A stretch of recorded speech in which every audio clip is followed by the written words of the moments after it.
Muy buenas noches, bienvenidos de nuevo a su programa Panorama Disidente. En la noche de hoy tenemos un tema muy interesante, esos temores que nos dan al salir después de estos encierros, de esta cuarentena. Para ello nos acompaña hoy el psicólogo Juan Diego Duque, psicólogo de la Universidad del Valle, magíster en intervención psicoterapia de la Universidad de Salamanca en España.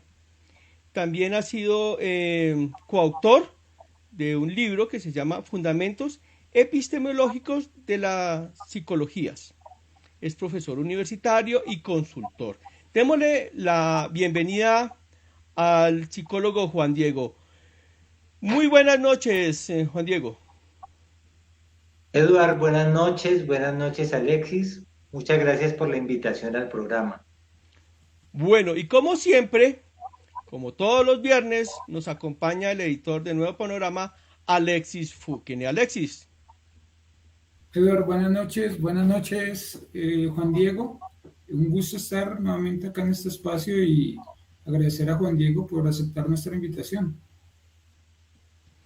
Bueno, vamos aquí a empezar a la charla de hoy, pero antes quería, ya que viene al caso, comentarles que hoy nuevamente las cifras de contagios han ascendido a 7.168. Tenemos ya hoy 287 muertos. Todavía hay gente que piensa que esto pues es un juego y no es así. Juan Diego, ¿cómo ha estado? Cuéntanos, ¿quién es Juan Diego? Para que la gente te vaya conociendo. Muchas gracias, Eduard. Bueno, algo que faltó decir ahí en el comienzo es que también soy psicoterapeuta. Realmente dedico la mayor parte del tiempo a hacer psicoterapia. Esa es mi ocupación fundamental. A eso es a lo que me dedico la mayor parte del tiempo. Y, eh, mi trabajo alterna entre la psicoterapia, el enseñar en las universidades y hacer un poco de consultoría. Me siento muy complacido de ser invitado a un programa con este nombre tan maravilloso que es Panorama Disidente, porque me parece fabuloso poder como compartir en este tema o bajo este título que me trae muy gratos sentimientos, muy grata evocación. ¿Por qué? Cuéntanos por qué, por qué. ¿Qué le suena ese panorama disidente? Bueno, primero me hace acordar de Facundo Cabral. Facundo Cabral decía, soy el orgullo de mi abuela, que era la vergüenza de mi familia. Sí, sí. Entonces, de alguna forma, siento que en mi vida he tenido una tendencia a moverme un poco al margen de la corriente general, en mi Sí. vida personal, en la psicología, inclusive en un tema que para mí es muy importante, que es la búsqueda espiritual. Siempre he tratado de hacer mi propia búsqueda. Es un tema al que le pongo mucho cuidado y siempre he procurado vivirlo a mi manera, sentirlo a mi manera y llevarlo a mi manera. Entonces, me convoca mucho el nombre de este programa. Bueno, eso, bueno, nos alegra, la verdad nos alegra cantidades. Eh, queríamos empezar y estábamos hablando de eso con Alexis antes de, detrás de cámaras, era a que nos comentaras qué es esto de la psicología transpersonal, porque nosotros conocemos y hablábamos con Alexis de la psicología clínica, de la psicología educativa, de la sexología, de la psicología, hasta la psicología deportiva, que ahorita estábamos hablando, que no muchos la conocen. Bueno, hay una serie de psicologías, pero la psicología transpersonal, ¿qué es la psicología transpersonal? Bueno, valdría la pena diferenciar lo que son los campos de aplicación de las corrientes de pensamiento. Campos de aplicación de la psicología pueden ser el deporte, la educación, la psicoterapia, las organizaciones, la comunidad, eh, en fin, la psicología es una disciplina que tiene una variedad muy amplia de campos de aplicación. Pero también en su interior la psicología tiene diferentes maneras de comprender al ser humano. No es una disciplina que tenga una única vertiente, sino que de alguna forma coexisten diferentes formas de concebir al ser humano.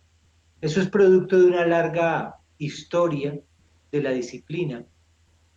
Y digamos que la psicología transpersonal es una de esas corrientes. Otra corriente podría ser lo que se conoce como psicología comportamental, que es como el paradigma más dominante. Existe la psicología humanista, existe la psicología cognitiva, existe la psicología transpersonal. Son diferentes modelos, diferentes formas de concebir lo humano.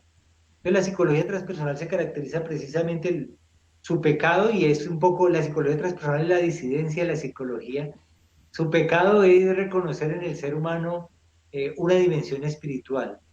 Pero reconocer esa dimensión espiritual no quiere decir que estemos interesados en formular un sistema de creencias.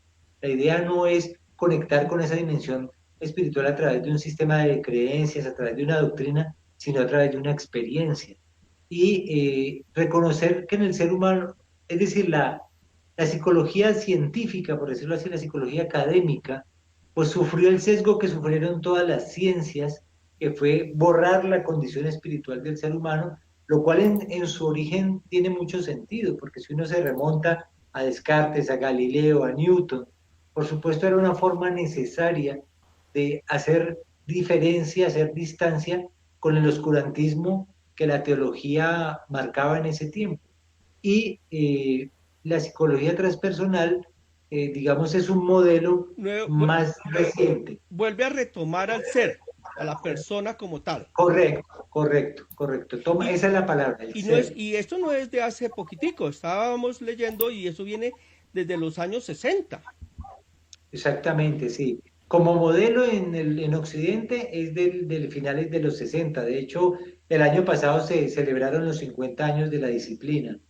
Eh, pero en realidad, si uno se remonta a la antigüedad remota, los budistas desarrollaban una psicología orientada en el ser hace 4.000 años.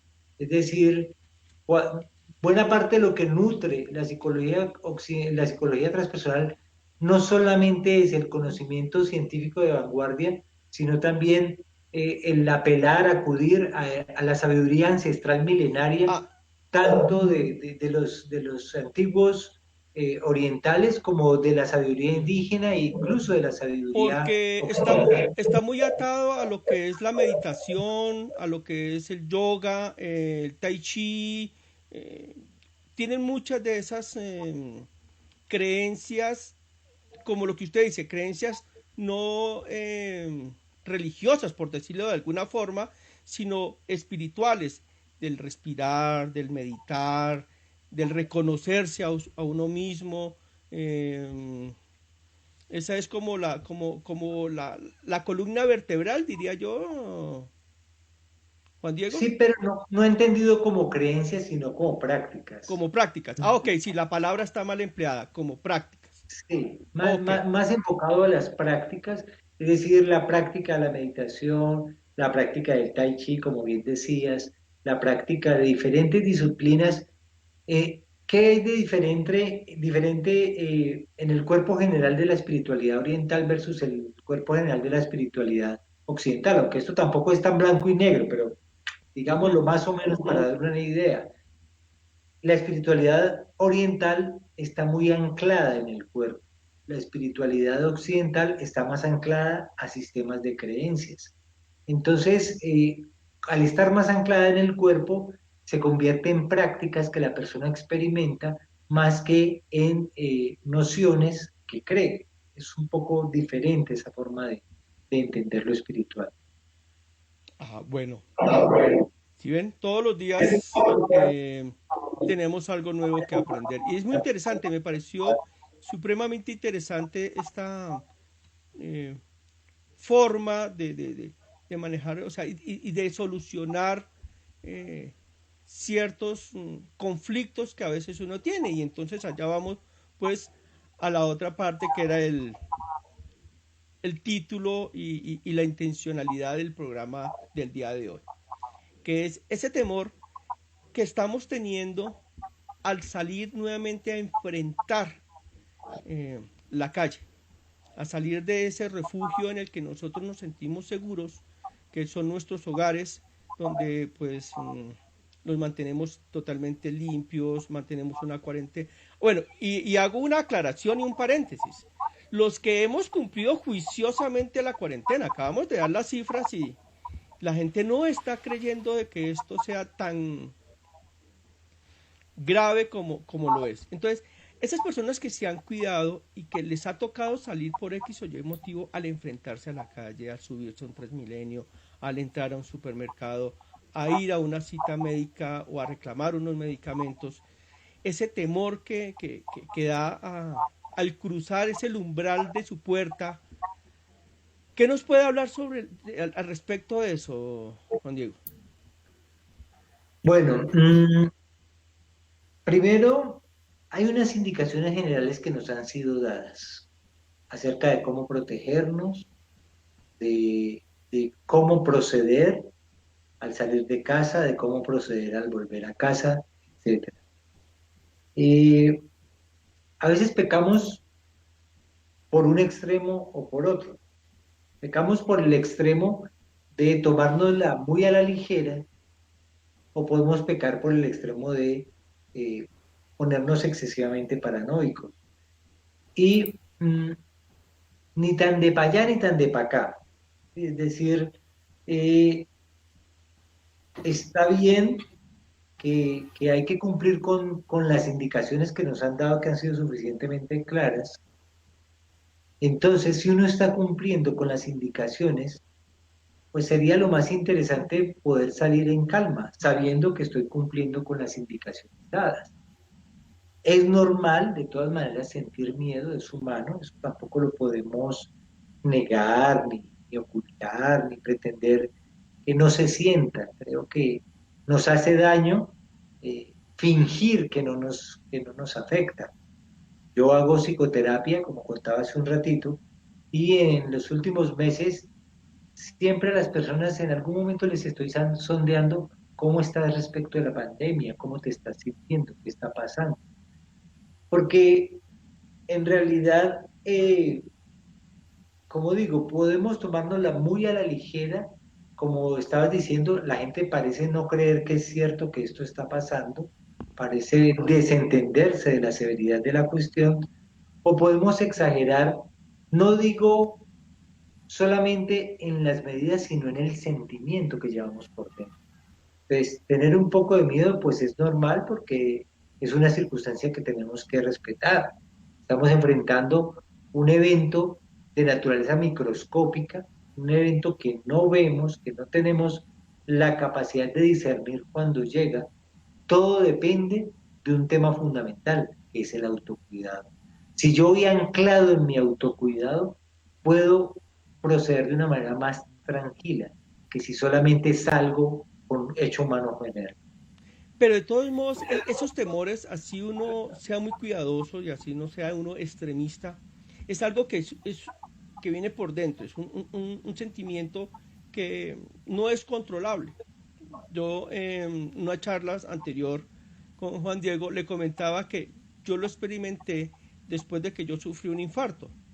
Cuando ya salía de la clínica donde estuve en cuidados intensivos, al ver la puerta de la clínica para coger el transporte, venirme al apartamento, me empezó una angustia, unos nerviosismos, porque estaba en un sitio donde sé y sabía que estaba bien protegido y estaba bien cuidado, si me pasaba algo estaban los médicos, en fin.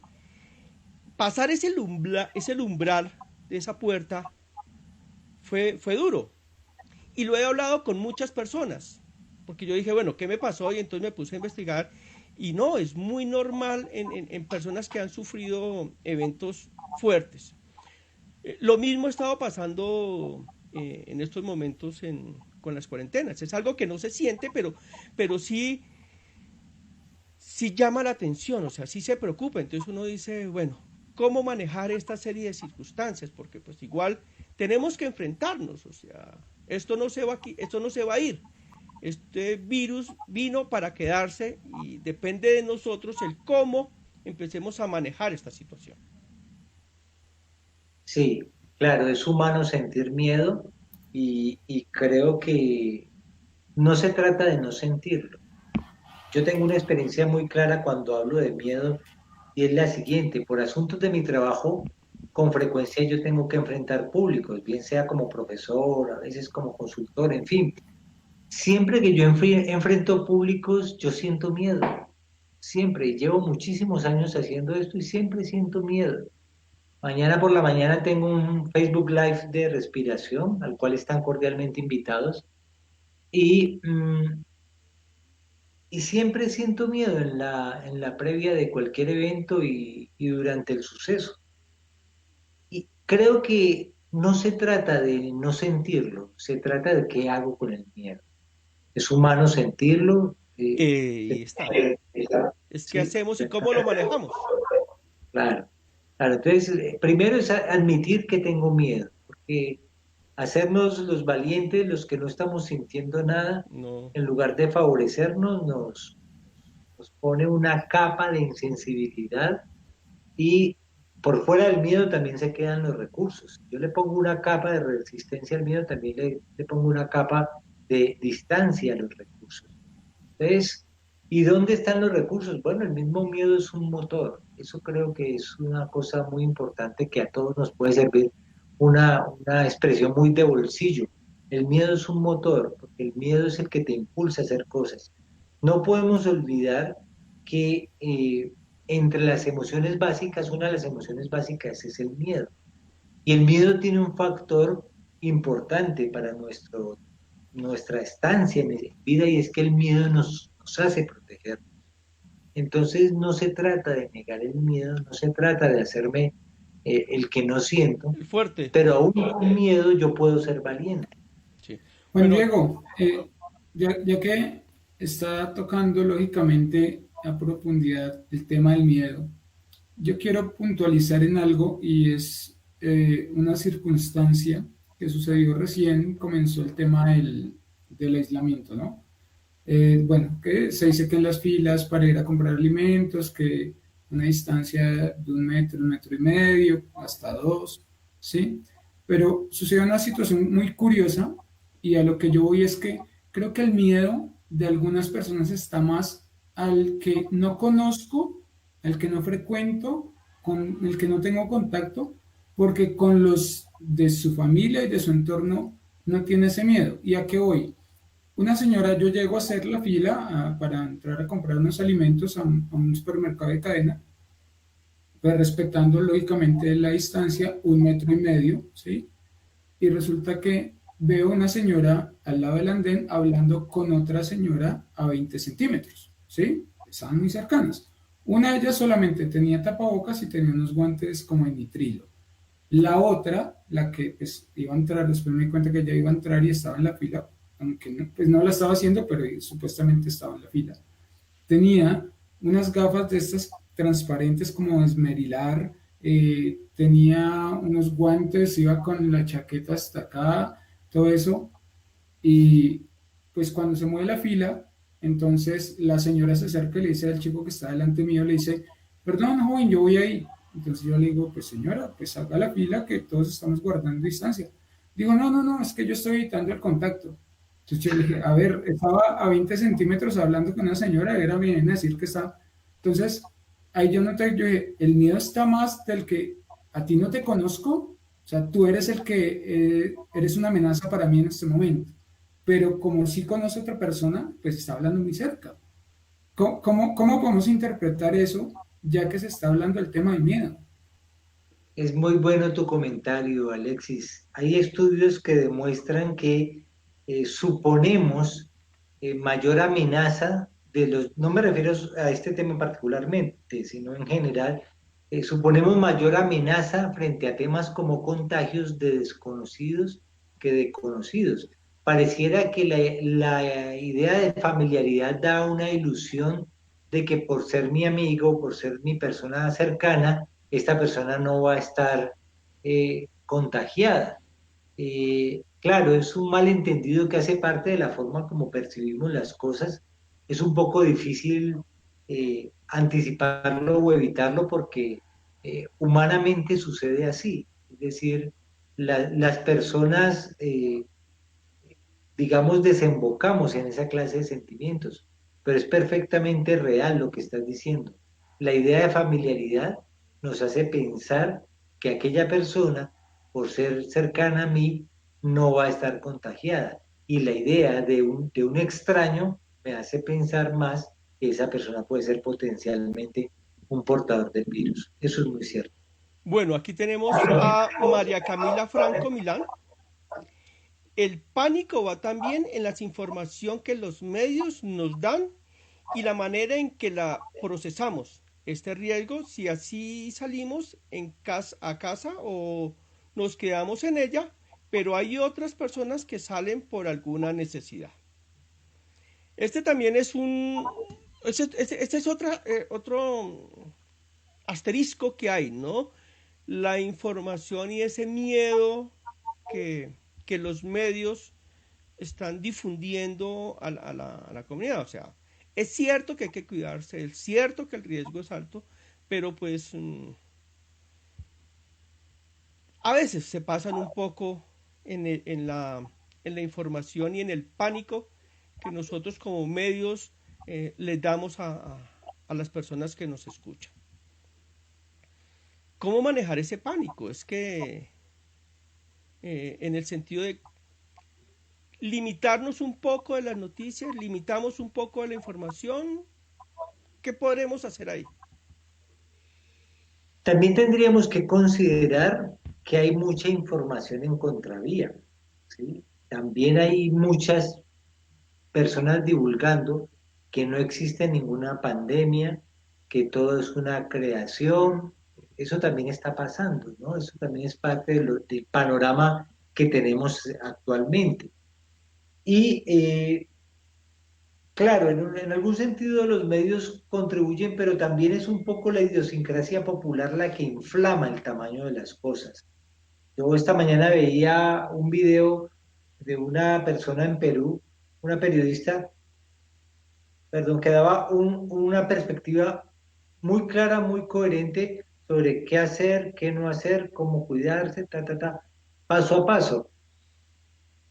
Creo que se necesita también un poco de discernimiento, de que uno ponga cuidado realmente a de qué tamaño son las cosas, qué es lo real y qué está en la imaginación popular que hace inflamar el tamaño de las cosas. Por supuesto que estamos ante una situación que es real, yo creo que pretender desconocerla es un poco ingenuo. Mm, pero también hay niveles de las cosas, es decir, eh, tengo que protegerme, claro que sí, tengo que ser responsable con mi protección, pero no al punto de desembocar al pánico, como dice María Camila, ¿sí? No desembocar al pánico porque el pánico, por supuesto, ya me lleva a otros lugares que no es necesario vivir. Claro. Bueno, ya que esta psicología transpersonal lo que ayuda es, y una de sus, para no emplear más la palabra, no era más sino como métodos, ese, todo el manejo de el conocimiento del ser, ¿qué podíamos empezar a utilizar para poder bajarle un poquitico a esa presión que nosotros tenemos de día al día? Adicionalmente, es una presión que estamos viviendo, o sea, en nuestro hogar, nos estamos viendo con las personas 24 horas, eso también forma un estrés, eso también forma una clase de conflictos que antes no los conocíamos. Antes los conflictos eran, no nos vemos, no hablamos, en fin, ahorita es, déjeme mi espacio, sí, ahí, el convivir 24 horas también es un gran problema. Claro, claro que sí. Eh, bueno, hay un primer llamado frente a la realidad de lo que estamos viviendo, que podríamos decir que es un llamado muy transpersonal, es la toma de conciencia. Por toma de conciencia, ¿a qué me refiero? A estar en lo que estoy. Si yo voy a salir de mi casa, entonces estar absolutamente atento a los pasos que doy, a cómo uso mis manos, ¿sí? A dónde recuesto mi cuerpo, a mantener la distancia. Eso es una toma de conciencia que te invita a algo que es muy importante y es estar presente. Si somos capaces de estar presentes, es más fácil que no cometamos errores y descuidos. Si estamos ausentes pensando en el pánico, oh, me podría enfermar, qué tal que me enferme, tal y tal cosa, y estoy pensando en el futuro y cuando menos pienso, me llevo la mano a la nariz, me rasco, ¿sí? Entonces, el estar ausente es una perfecta manera de incrementar las probabilidades de enfermarme. El estar presente es una buena manera de ayudar a cuidarme. Eso frente al evento de la salida. Frente a las relaciones interpersonales, por supuesto, hemos tenido un incremento significativo de los casos de violencia intrafamiliar. doméstica, ¿sí? Eso es una realidad que no se puede negar. En mi consulta yo he tenido un incremento significativo de personas en estado de ansiedad y pánico también.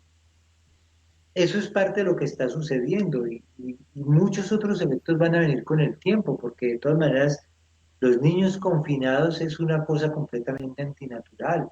¿Sí?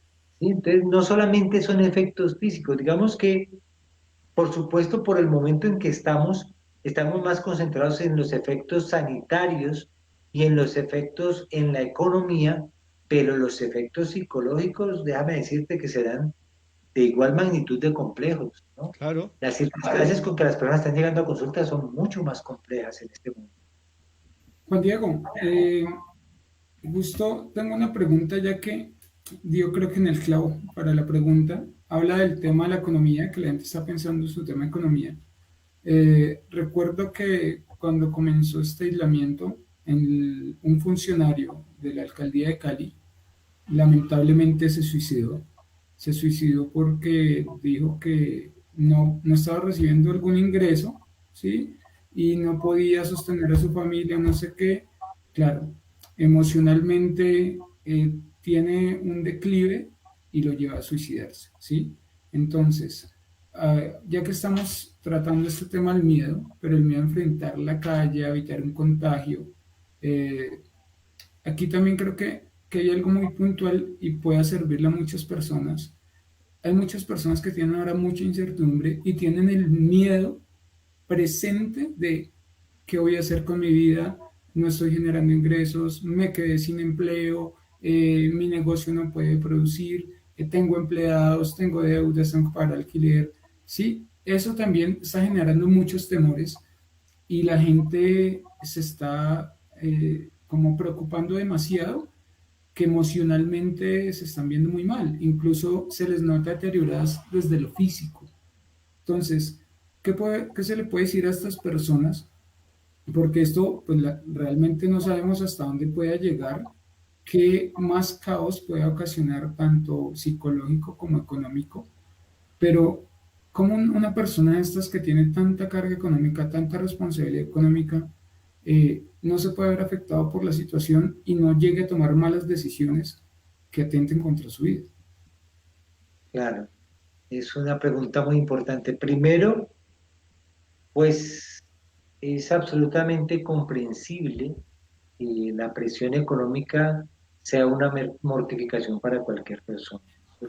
Digamos, es respetable verse en un umbral de, de, de agobio por la economía en este momento, porque también para muchas personas el panorama es muy oscuro en su percepción. Entonces, está claro que ese es un sentimiento que se puede sentir. Entonces, arranquemos primero por ahí. Segundo, digamos que el miedo a salir a la calle no solamente es el miedo al contagio, sino el miedo a la inseguridad, que precisamente por ser Colombia un país con tanta inequidad social, con tanta distancia social, pues hay un sector importante de la población que ha quedado flotando sin tener recursos y capacidades de resolver, porque es cierto que nuestra economía depende mucho del día a día. Eso también es idiosincrasia. Estamos en el trópico, ¿sí? Aquí uno estira la mano y hay mango maduro, por decirlo así. Entonces, el trópico nunca aprendió a la previsión, que sí lo saben los países de Europa, de la parte muy alta de Europa, son países que son especialistas en la previsión porque saben de la complejidad de que no todos los tiempos son tiempos buenos para que haya o qué. Entonces, en este conjunto de cosas, pues la preocupación por la economía es una realidad que creo que a todos nos toca, ¿sí? No podemos ser ingenuos ante eso. Lo que sí diría desde un punto de vista psicológico es que mmm, cuando sufrimos por lo que no está pasando ahora, estamos teniendo un sufrimiento que es anormal, ¿sí? Porque si en este momento, si hoy estoy comiendo, si hoy me estoy alimentando, es hoy. Claro, es un poco, suena muy ligero decirlo así, porque todos nos preocupamos por el futuro. Pero una cosa es preocuparse uno de garantizar su futuro y otra cosa es dejar que la expectativa del futuro le consuma la tranquilidad del presente.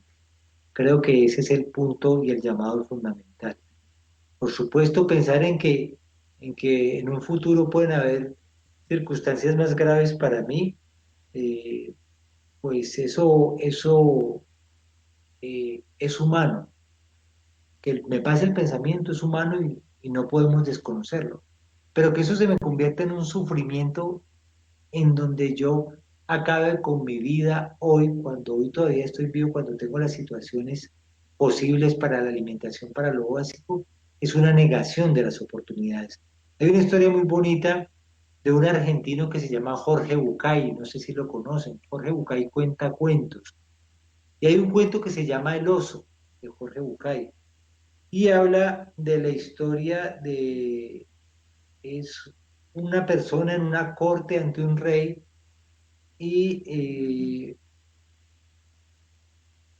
hay una situación, no lo recuerdo completamente ahora cómo es el cuento, pero el caso es que en algún momento dado el hombre está condenado a muerte y entonces Sí, conozco finalmente, sí le conocen la historia, eso, que le dicen que sí, entonces le dicen, ok, te vamos a dar un año.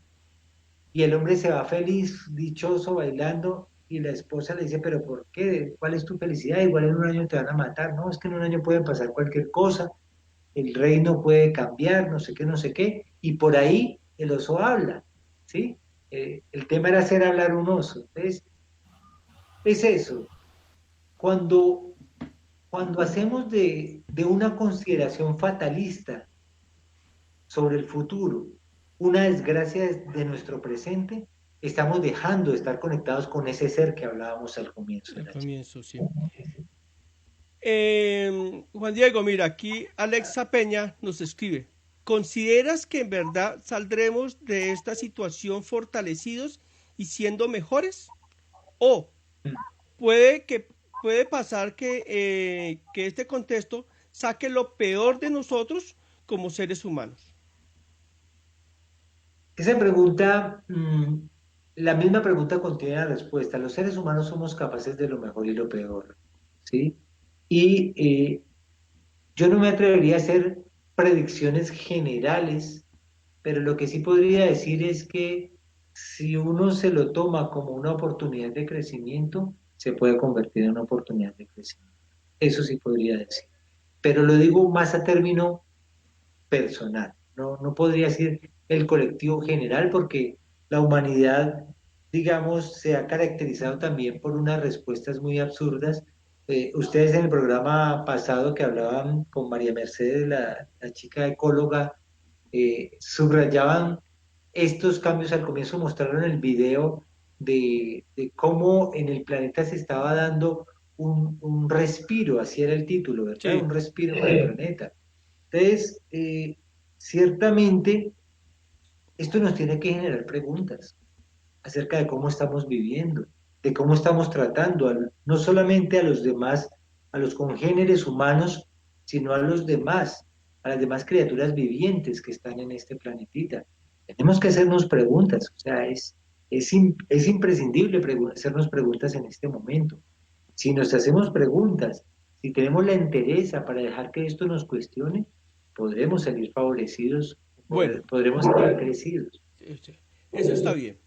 Ahora, ya somos conscientes de que todo esto nos genera a nosotros una serie de preguntas, de miedos, de incertidumbre, en fin, una serie de factores que nos están llegando a nosotros y que los estamos nosotros asumiendo como una esponja tenemos en ese momento.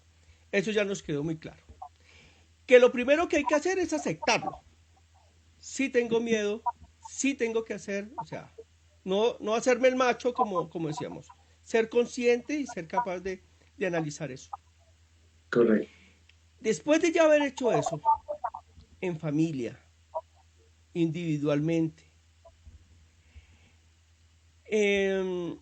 aquí hay personas que me estaban diciendo, bueno, meditar es un gran ejercicio.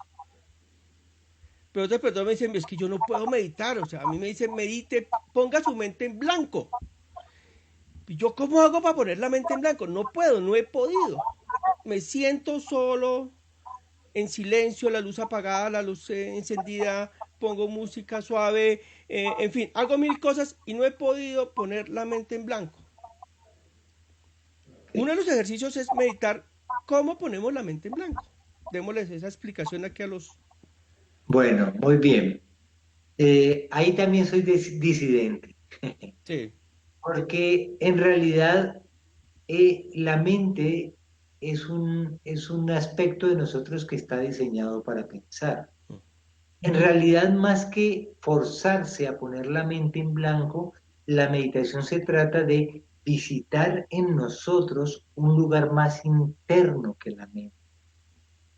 La mente va a seguir hablando, esa es su manera, esa es su naturaleza, ya su hábito es tener problemas para resolver, esa es su naturaleza.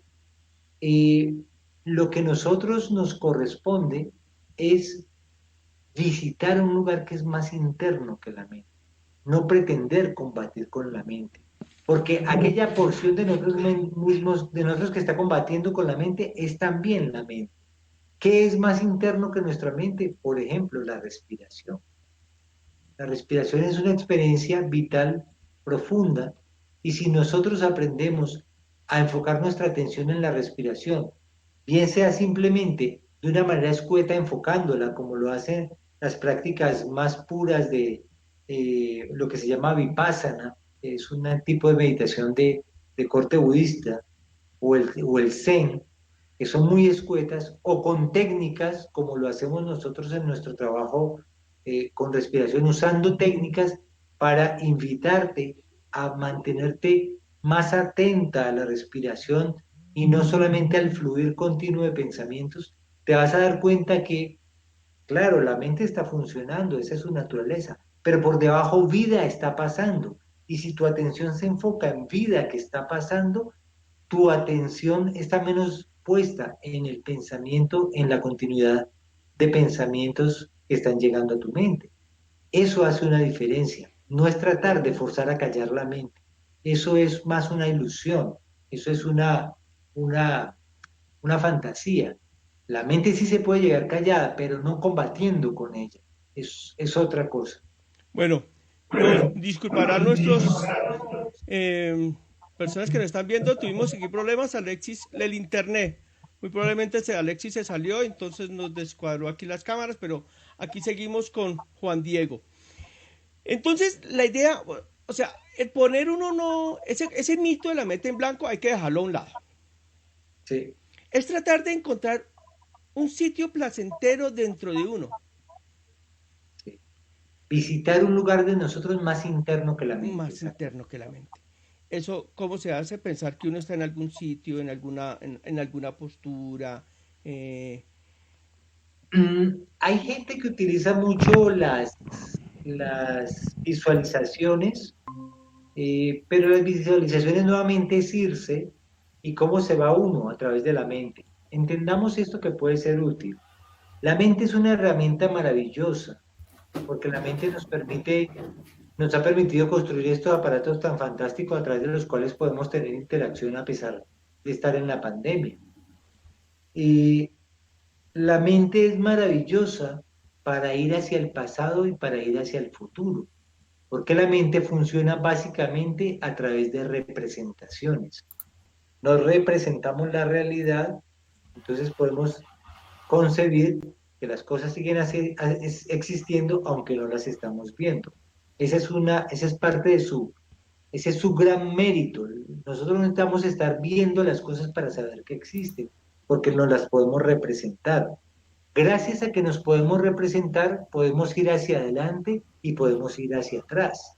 Lo que no podemos con la mente es estar presente, porque la mente es representar, no es estar presente. Para estar presente necesitamos atender a algo, como digo yo, que es más interno que la mente, que es el flujo de vida. Por eso la respiración es un truco muy útil, porque la respiración te invita a poner tu atención en algo más interno que el pensamiento. Si estamos usando visualizaciones que también pueden servir, de todas maneras estamos jugando con la mente, no estamos saliendo de ella. Atender a cosas más sutiles como la respiración es una manera como no estás necesariamente pensando en algo. Hay, por ejemplo, técnicas en Oriente como las danzas derviches, en donde hay una serie de movimientos, digamos que no son típicos, y la única forma de poder hacer los movimientos es estar completamente metido en el movimiento.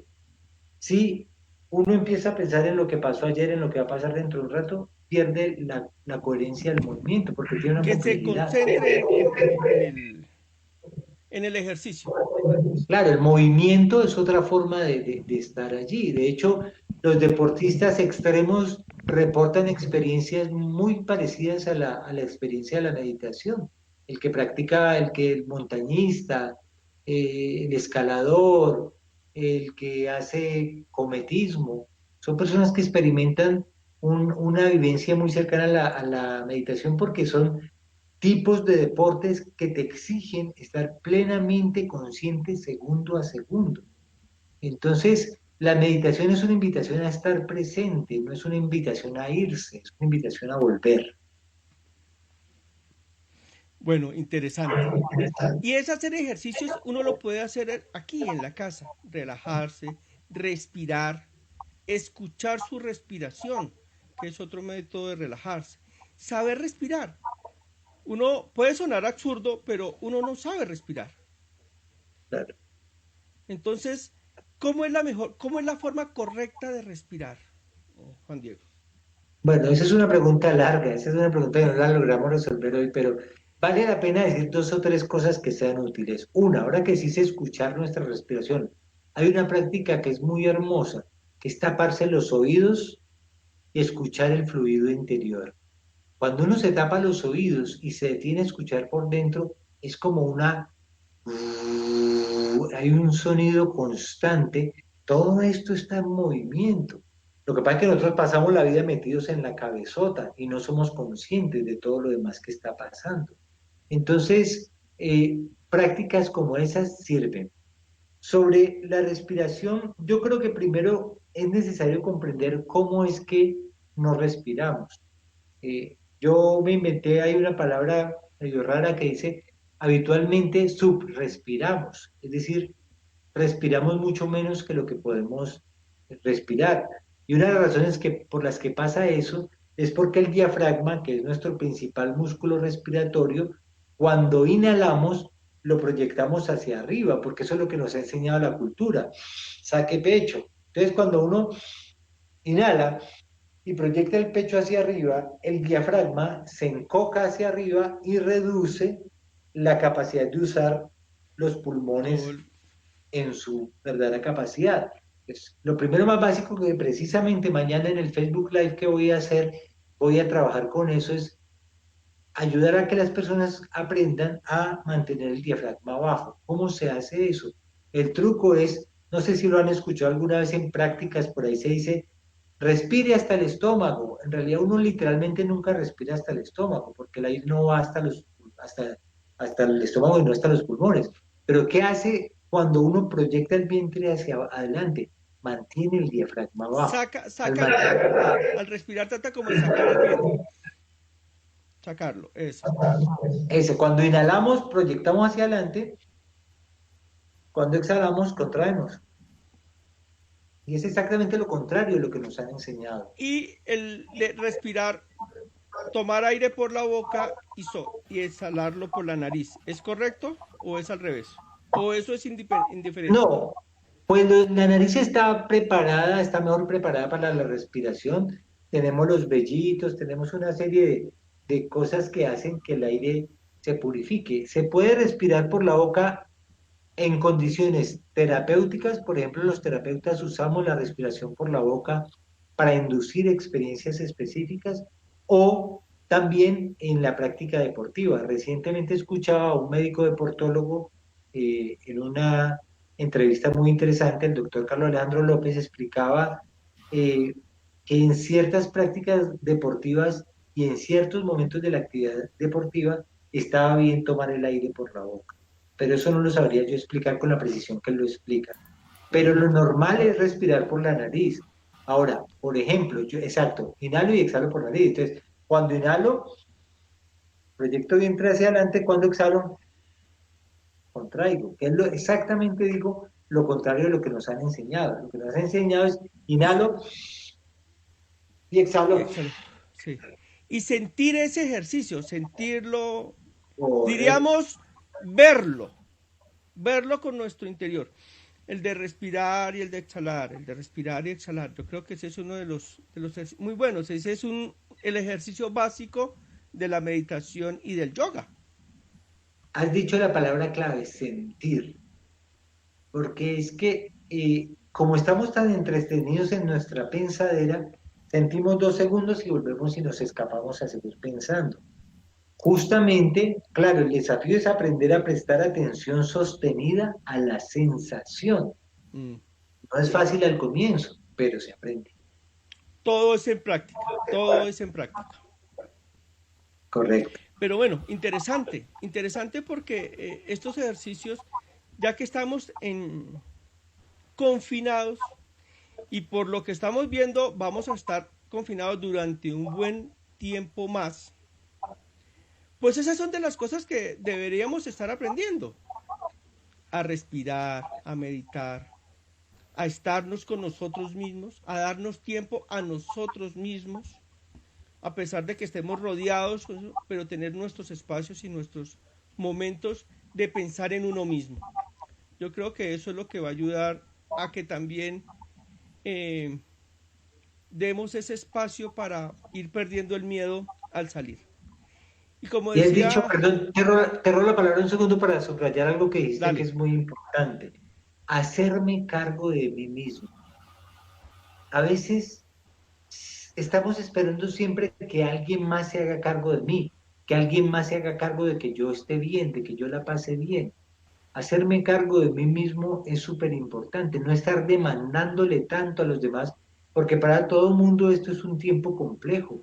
Y si yo estoy todo el tiempo demandando, demandando, demandando, estoy generándole un agobio adicional a la otra persona. Entonces, hay momentos en donde es importante que comprenda que la otra persona también tiene su tiempo y está en derecho de tener su tiempo propio y hay momentos en que vale muy bien hacerme cargo de mí, meterme a mí mismo. muy importante eso para una buena relación familiar. Sus hijos tengan sus Absolutamente. espacios, su pareja tenga su espacio y uno tenga su espacio. Y respetar esos espacios, que es Absolutamente. muy importante.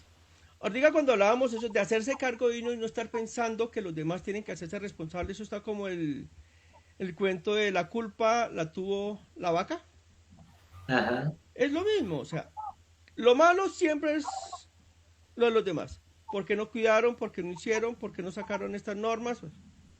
Pero no, porque no me cuidé, porque no acaté las normas, porque no dejé de hacer tanta rumba o de estar yendo a rumbas, en fin.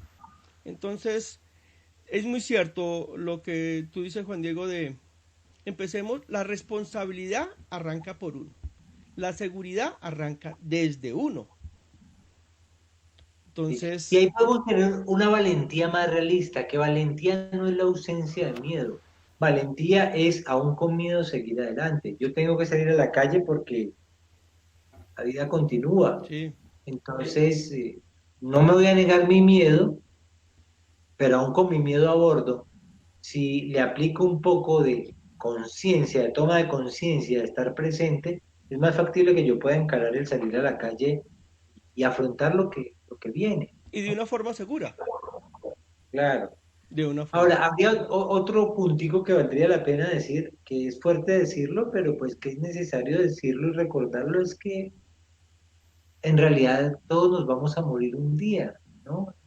Y que también hay que recordar que yo soy mortal, que yo un día me voy a ir, que no voy a estar aquí siempre. Y empezar a aceptar eso, no quiere decir que es que me ponga ni paranoico, ni amargado, ni... No, no, no, no, no. Es simplemente entender que esta es una realidad de la vida. Cada uno de nosotros tiene la vida durante un tiempo. Entonces, empezar a aceptar eso también es saludable. Sí, Juan Diego, hay un dicho, perdón Alexis, hay un dicho que dice que uno nunca se muere en la víspera, sino se muere el día que le toca morirse, ni un minuto antes, ni un minuto después. Eh, y el problema, y lo que yo siempre he dicho, el problema no es de la persona que muere, porque la persona que muere dependiendo de su ideología, de su religión o de sus lo que piense que va a pasar, uno ya descansa, se va. Son las personas que quedan aquí, las que muchas veces, lo digo yo, puede sonar también muy duro, de forma egoísta, ¿sí? Tratan de mantener a un ser por tenerlo así esté sufriendo. Son en los casos de personas que están muy enfermas, que uno dice, hombre, es mejor que se vayan y sale todo el mundo encima, pero ¿cómo se le va a ocurrir decir eso? Hombre, la persona Sí, está sufriendo. O sea, no sí, seamos egoístas, que a veces nosotros como seres humanos somos muy egoístas. Alexis, qué sí, pena. sí. Dale, Alex. no, que pues escuchando acerca de que uno mismo debe hacerse responsable, creo que aquí es también un poco pertinente y me remito a un caso de una chica de 17 años en el Reino Unido. Ella llevaba 15 días más o menos teniendo el tema de la pandemia, el aislamiento, sí. Y creo que aquí, aunque más que hacerse responsable, también tenemos que ser conscientes que en nuestra familia o en nuestros allegados pueden existir personas con ciertos problemas, ciertos trastornos, ¿sí? Que es difícil que ellos se hagan responsables por sí mismos, ya que hoy resulta que esta noticia decía que la chica eh, sufría de autismo, ¿sí? Era un autismo no muy avanzado, realmente era un autismo leve, pero también lamentablemente ella no se pudo hacer cargo de sí mismo, los padres no le prestaron mucha atención, el encierro la estaba como acabando emocionalmente y psicológicamente, se lo manifestó a los padres en algún momento, pensaron que ella lo hacía por llamar la atención y lamentablemente terminó quitándose la vida. Entonces, creo que también aquí no podemos ser egoístas y entender que hay personas que tienen trastornos, ¿sí? Puede ser una bipolaridad, un trastorno, digamos, al tema del ser psicorrígido con la limpieza, con el tema de los gérmenes, que ahorita pues se puede alterar mucho más. Entonces, si digamos nos puede suceder esa situación con algunas personas, nosotros deberíamos ser autores para ayudar y colaborar. ¿Existe alguna forma que se pueda orientar a las personas y decir, mire, en caso tal de una persona que entra en pánico porque tenga algún trastorno psicológico y emocional, más con el encierro, o sea, cómo podemos ayudarle también? Porque es que ellos en sí no van a ser capaces de hacerse responsables por sí mismos. Ya estás ayudando cuando estás haciendo ese llamado. Qué bonito llamado a lo que en Oriente se llama la compasión, que es ser sensible al padecimiento del otro. Es un llamado muy oportuno. El primer, la primera pista de eso tiene que ver con la palabra que hemos estado nombrando en este último rato y es superar el egoísmo. ¿Sí? Lamentablemente tenemos, y mucho en Colombia, una cultura de sálvese quien pueda. Y eso nos funciona allá adentro, nos demos o no nos demos cuenta. Yo ya resolví mi problema, yo estoy listo, tengo mi nevera llena, suerte con los demás, ¿cierto? Entonces, pero ciertamente hay personas que tienen una condición mental o una condición también de salud, o por ejemplo en este tiempo me han llegado también personas a consulta a quienes se les ha muerto una persona querida, una pareja, una hermana. Esos son momentos dramáticos para la vida. Por supuesto, cuando lo estás nombrando, ahí ya está haciendo lo primero que es importante, y es tener esa capacidad de no solamente pensar en nosotros, de darnos cuenta que al lado en la habitación de enseguida o en la pared de enseguida hay una persona que tiene problemas que lo pueden sobrepasar, que puede sentirse horrorizado por esta experiencia y el susto puede llevarla a tomar decisiones desafortunadas. Entonces, eh, eso es como lo primero, el tener la sensibilidad. Lo segundo y que siempre es fantástico y que es una terapia de oro de bolsillo y es escuchar. Escuchar a la persona. Pero ojo, escuchar no es opinar. La gente cree que escuchar es darle consejos. La gente cree que escuchar es contarle su experiencia. No, escuchar es detenerte y realmente atender a la otra persona. Vuelvo y digo, yo soy psicólogo, yo hago psicoterapia. El 80% de mi trabajo depende de escuchar completamente a la persona. No solamente no es tanto qué voy a decir, sino meterme en su universo. Tener la humildad de quedarme aquí al lado, este es el tiempo de la otra persona. En este momento esta persona está en un padecimiento, entonces yo me detengo a escucharla en su padecimiento, a darle el espacio para que se exprese. Y ya con eso estamos haciendo bastante, porque muchas veces una buena escucha es mucho más efectiva que 20 consejos. Antes de preparar este programa, hablábamos con Edward sobre el tema de los consejos. Yo le decía, yo no soy amigo de dar consejos, porque es que en realidad hay cosas que funcionan mucho más que los consejos. Conozco 20 fumadores extremos que son buenísimos dando consejos para dejar de fumar, pero nunca dejan de fumar. Entonces, por aquí va la cosa, por eso es detenerme y escuchar completamente a lo que le pasa a la otra persona.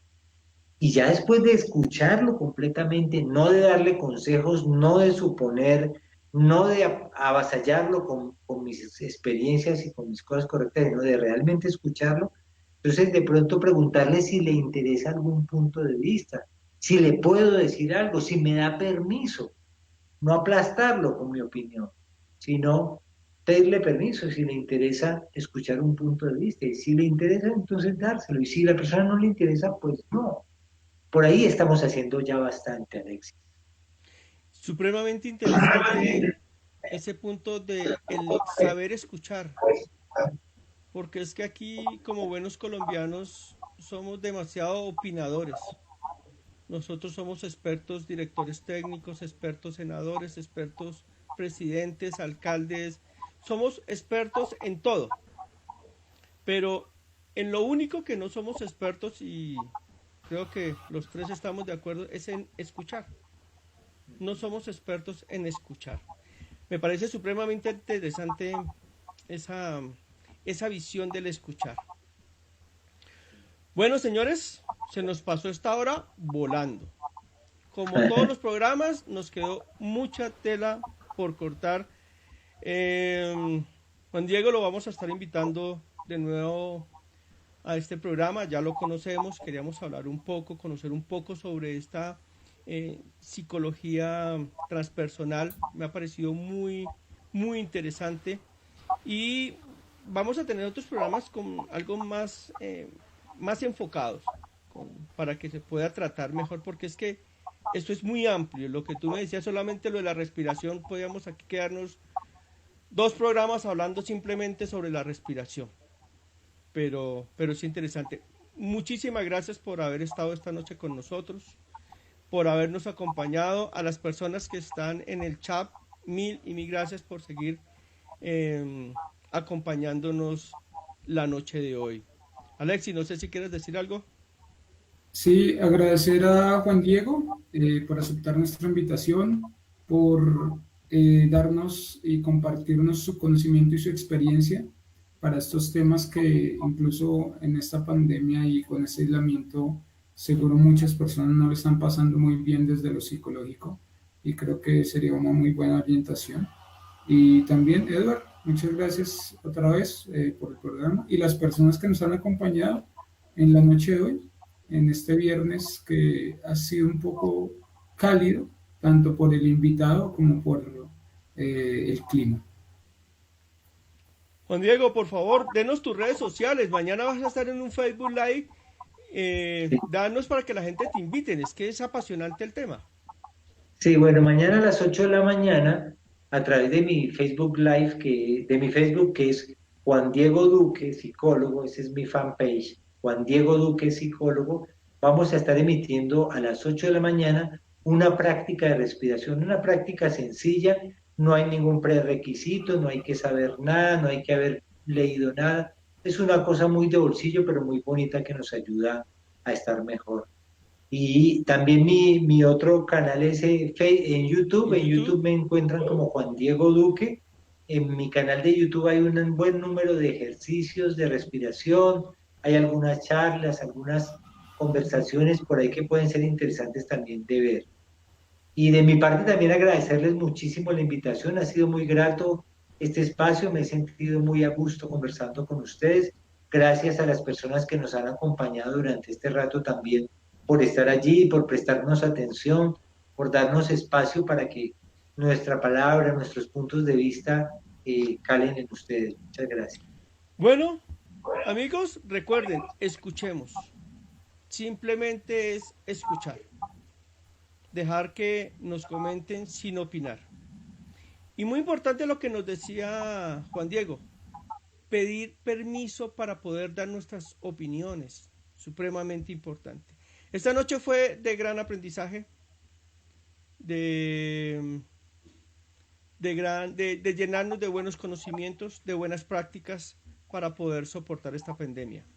Entonces, no se olviden, el próximo jueves en Inspírate y el próximo viernes nuevamente en Panorama Disidentes. Que tengan una muy buena noche. Ah, y no se olviden, compartan los videos, compartan los Facebook Live y visiten las redes sociales nuevopanorama.com y el fanpage de Nuevo Panorama. Que tengan una feliz noche.